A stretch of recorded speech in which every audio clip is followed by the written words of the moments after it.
Hai, perkenalkan nama saya Ulfi Nurulaili. Jadi di video kali ini saya akan mereview buku Sejarah Asia Barat dari Haris Firmansyah, Astrini Eka Putri, dan Raihan Ainun Yafi.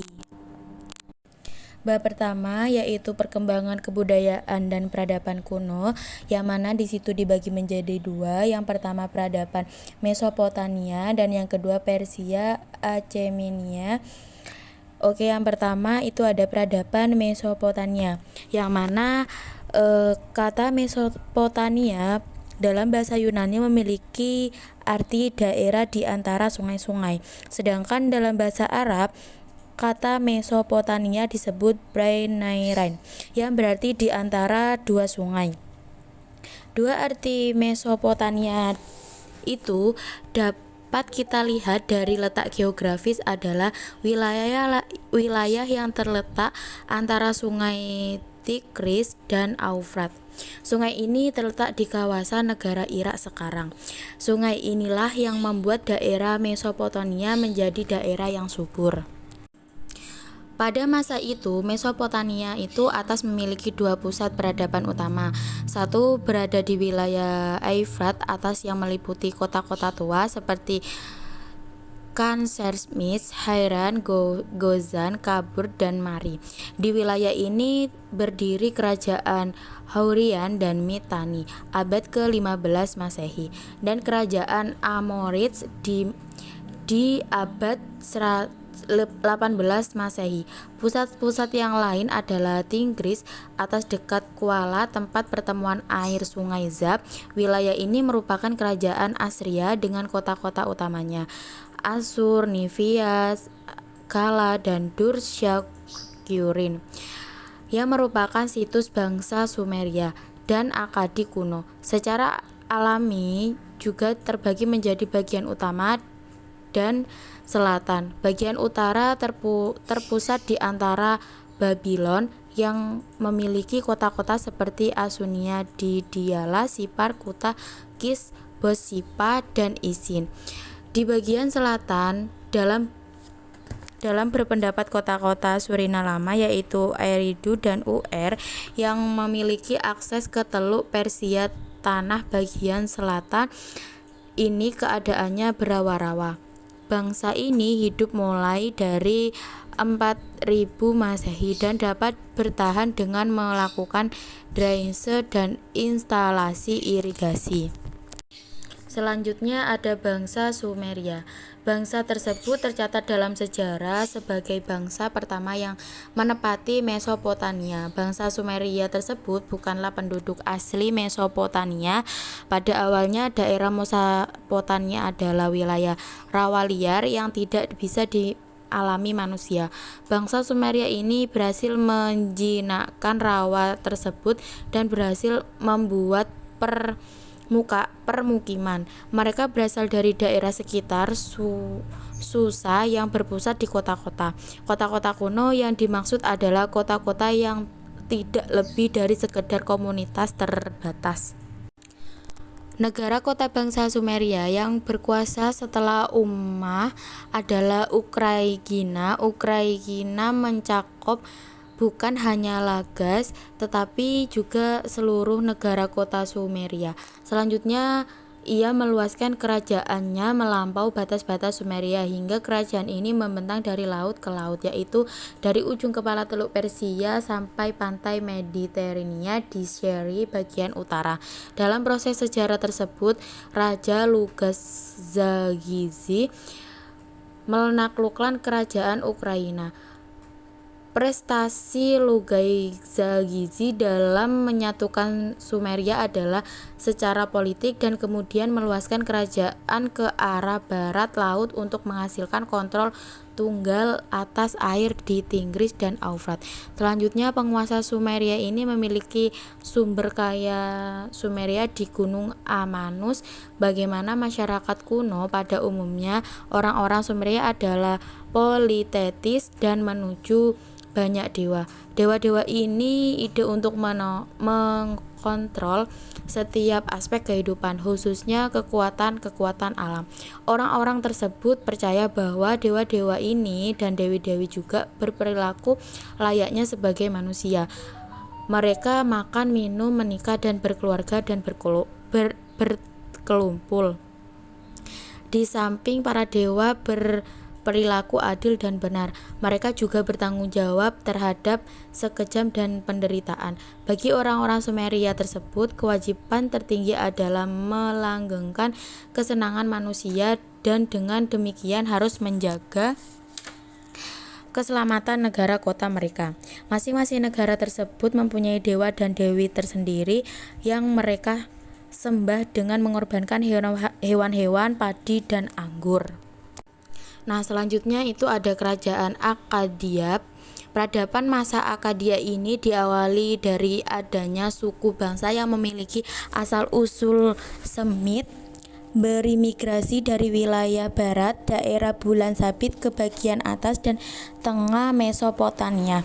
Walaupun kurang berkembang dibanding bangsa Sumeria, bangsa nomadik ini secara perlahan membangun negara kota seperti hal bangsa di Mesopotamia di bawah. Pada kira-kira 2400 Masehi, salah satu seorang pemimpin suku bangsa Samit ini yang kemudian dikenal dengan Sargon membentuk kesatuan dari negara kota yang ada di Mesopotamia atas. Sargon kemudian berhasil memperluas wilayah sampai ke Mesopotamia bawah yang menaklukkan bangsa Sumeria dan memaksa mereka untuk tunduk terhadap pemerintahannya. Peristiwa inilah yang menundai dimulainya asimilasi secara perlahan antara bangsa Suwaida dan bangsa Sumit. Nah, selanjutnya ada kerajaan Assyria. Periode tersebut baru bagi kawasan Bulan Sabit adalah setelah kedatangan bangsa Assyria. Bangsa ini merupakan kekuatan baru yang mampu menaklukkan wilayah timur dekat. Bangsa Assyria termasuk rumpun bangsa Swiss, nenek moyang bangsa Arab, setelah berhasil menenangkan peperangan Babilonia. Bangsa inilah yang mulai menanamkan kekuasaan di Mesopotamia. Dengan demikianlah penguasaan baru di wilayah Mesopotamia yaitu bangsa Assyria dengan ibu kota Ninive yang terletak di tepi sungai Tigris.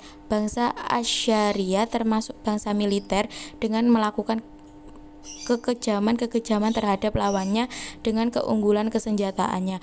Masa kejayaan bangsa Assyria yaitu pada masa kepemimpinan Asyurbanipal. Kerajaan Babilonia. Kota tersebut dibangun oleh bangsa Amorid setelah berhasil mengalah bangsa Akkad yang dipimpin oleh Sargon. Bangsa Amorid tampil sebagai penguasa baru di Mesopotamia, telah berhasil mendirikan ibu kota baru di Babilonia, sehingga periode ini dikenal dengan nama Babilonia.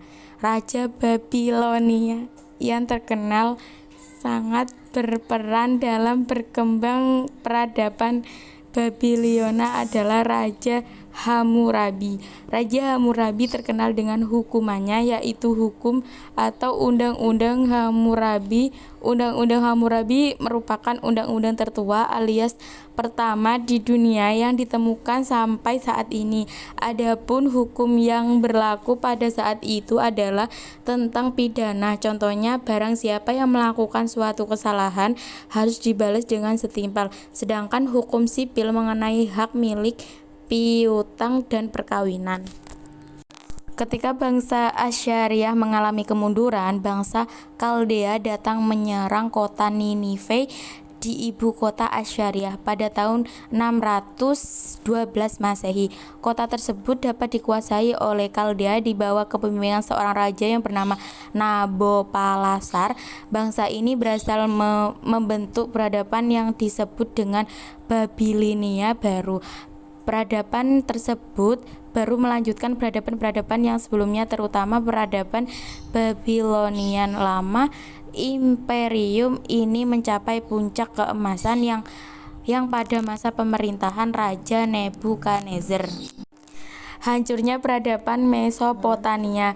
Kerajaan tersebut saat ini sudah menjadi bagian dari kisah peradaban tinggi masyarakat dunia saat ini. Ada beberapa hal yang menyebabkan kehancuran peradaban tersebut, yaitu kerusakan lingkungan seperti erosi karena pengunduhan hutan secara iklim, ketergantungan yang selalu lama, dan adanya jarak yang tajam antara kebutuhan dengan sumber kehidupan, meningkatkan kekerasan internal dan internal seperti perang dan invasi.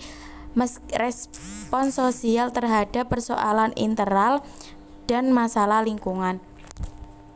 Selanjutnya itu ada Persia, Achaemenia, Parthia, Sasanian. Persia dahulunya dikenal sebagai Persia atau Parsa atau Fars, yang merupakan nama dari penduduk nomadik yang melakukan migrasi tahun 1000 Masehi. Untuk pertama kalinya disebut Parsa digunakan pada pemerintahan Salmaneser, yaitu Raja Assyria tahun 844 Masehi. Pada masa tersebut Yunani kuno pertama kalinya menemukan orang-orang Persia di Iran, tepatnya di daratan tinggi. Dinasti Achaemenia merupakan yang paling dominan pada sejarah Yunani sampai Alexander the Great, dan untuk menggunakan sebutan Persia disebarluaskan oleh orang-orang Yunani untuk menyebut orang-orang yang tinggi dataran tinggi Iran. Hal ini diperkuat oleh bangsa Sasania yang berasal dari suku Persia yang mendominan sampai 7 Masehi di daratan tinggi Iran, yang akhirnya pada tahun 1935 pemerintahan mengganti sebutan Persia menjadi Iran. Pembabakan sejarah Iran dibagi menjadi 3 pembabakan, yaitu yang pertama periode prasejarah yang dimulai dari adanya bukti yang menunjukkan awal mula adanya manusia yang menempati di daratan tinggi Iran sekitar 100 Masehi sampai dengan milenium pertama Masehi. Kedua, periode proto-sejarah yang mulai dari milenium pertama sejarah. Dan yang ketiga, periode bangsa. Sumber-sumber tersebut didapatkan dari arkeologi. Kebudayaan yang berkembang di bawah dinasti Achaemenia dalam realitanya merupakan masyarakat dan kebudayaan kolektif dari berbagai penduduk yang ada di wilayah kerajaan.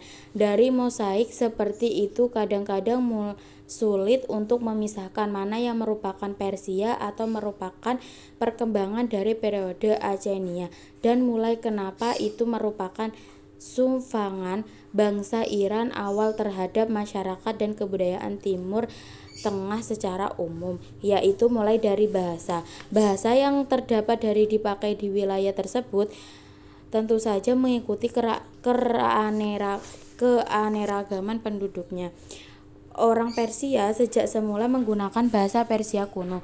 Dialek orang Iran Barat Daya, bahasa Madian merupakan dialek Iran Barat Daya dan merupakan masyarakat yang masih buta huruf.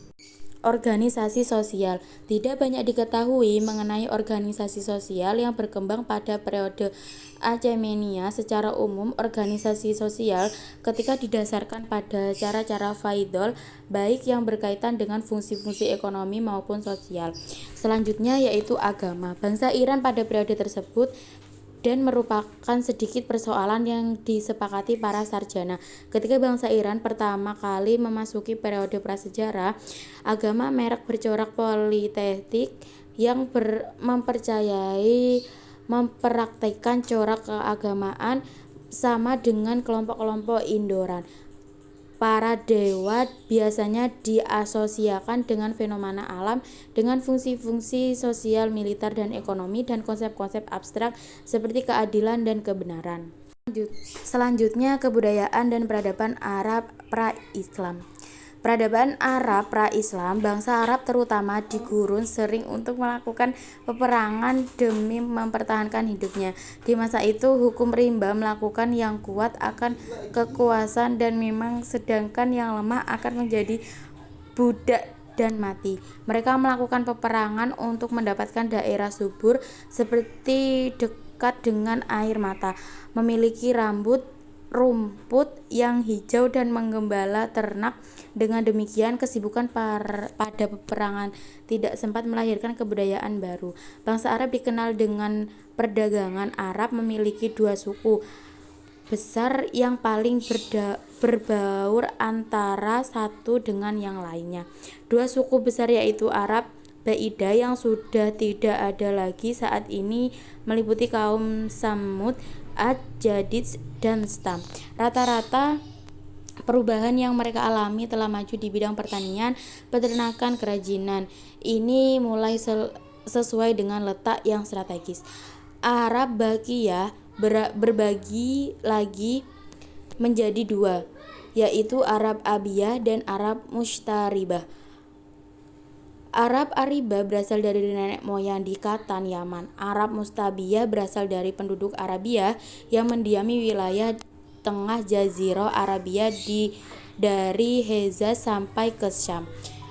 Nilai-nilai yang terkandung dalam peristiwa penting itu mereka abadikan dengan berbagai cara seperti kisah dongeng, nasab, menyanyi, dan syair. Bangsa Arab memiliki peradaban jauh sebelum Islam meliputi agama, politik, ekonomi, dan seni budaya.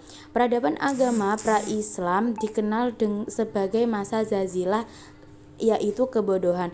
Hal ini tidak sepenuhnya benar, tetapi minimnya pengetahuan yang ada dimiliki sehingga Arab memiliki julukan ini. Di sisi lain, dari segi pertanian dan perekonomian, bangsa Arab mulai lebih maju daripada bangsa lainnya.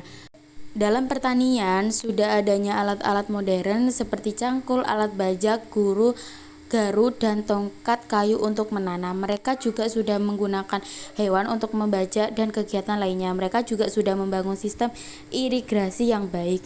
Adapun barang yang diimpor diantaranya kayu, garu, kulit binatang, buah kismis, logam, dan batu mulia, dan masih banyak lainnya. Dari segi teologis, Arab telah mengenal agama yaitu Yahudi, paganisme, agama Khalid, Kristen, dan Majusi. Selanjutnya yaitu kondisi bangsa Arab pra-Islam. Bangsa Arab pra-Islam biasanya disebut Jahiliyah, bangsa yang belum beradab, bodoh, dan tidak mengenal aksara. Namun bukan berarti tidak seseorang pun dari penduduk masyarakat Arab yang tidak mampu membaca dan menulis, karena beberapa orang sahabat Nabi diketahui sudah mampu membaca dan menulis sebelum mereka masuk Islam. Secara asal muasal, masyarakat keturunan Arab terbagi menjadi dua golongan besar. Yang pertama berasal dari keturunan Khatan, yaitu golongan Khatayun yang berwilayah di bagian selatan.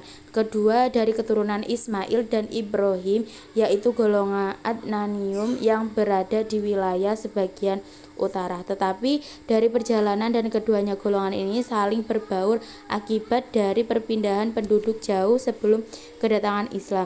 Jazirah Arab bagian utara telah ditemukan tradisi baca tulis. Tradisi baca tulis menulis di Jazirah Arab terus berlanjut sampai datangnya Islam.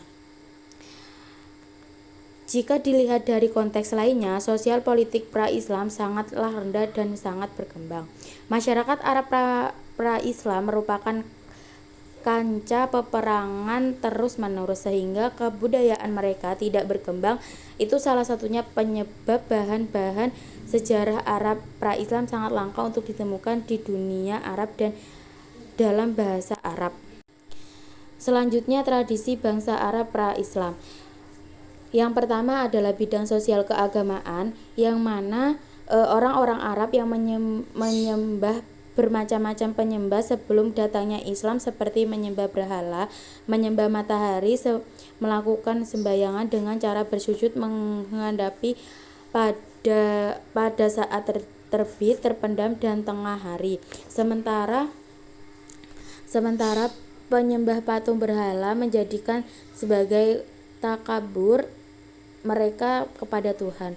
Berkurban, tradisi ini lumrah di kalangan masyarakat Arab sebelum datangnya agama Islam. Namun tradisi tersebut telah menyimpang dari ajaran murninya, seperti yang dibawa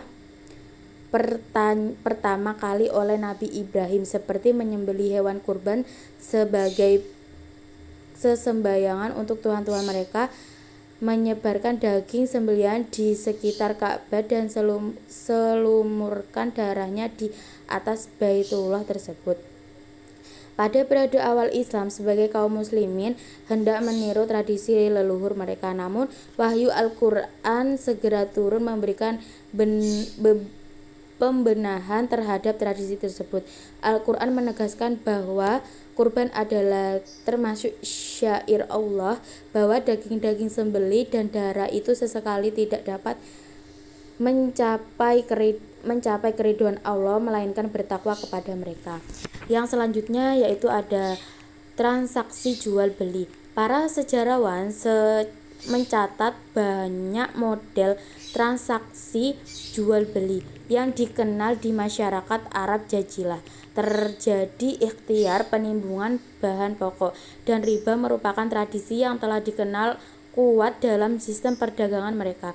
Para miliarder biasanya membeli bahan-bahan pokok untuk menyimpan dan dikeluarkan ke pasar pada saat musim paceklik atau saat barang langka, kemudian dijual dengan harga yang tinggi. Sementara sistem riba yaitu suatu cara untuk menyembangkan keuangan dan penghasilan. Cara ini menjadi salah satu sistem ekonomi mereka yang paling populer sebelum kedatangan Islam.